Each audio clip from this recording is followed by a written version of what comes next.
Hello! Welcome to my vlog. Andito kami ngayon sa Barangay 165 Barangay Hall na kung saan magaganap po ang kick-off ng tax mapping. Ayan. Ito ang buong team ng North and South Assessor's Office. Okay. Hello po. Babalikan ko kayo later.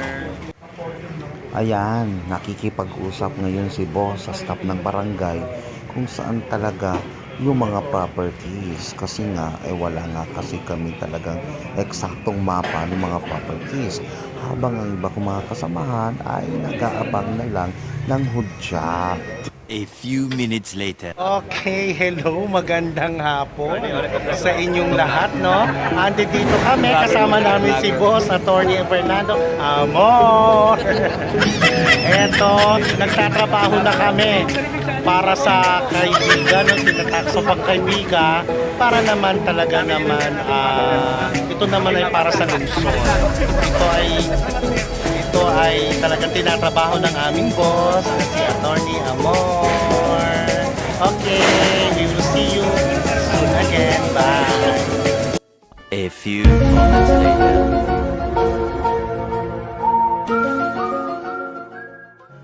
Eto, lumabas na kaming lahat at nag-usap-usap na.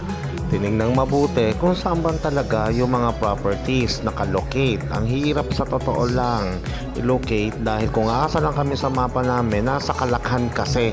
So mahirap talaga siya i-locate. Kaya yun, seryoso kaming lahat kung ano gagawin. Seryoso nga ba?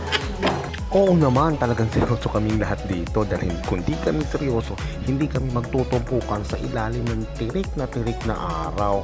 Kaya mga beshi, lawan lang kaming lahat.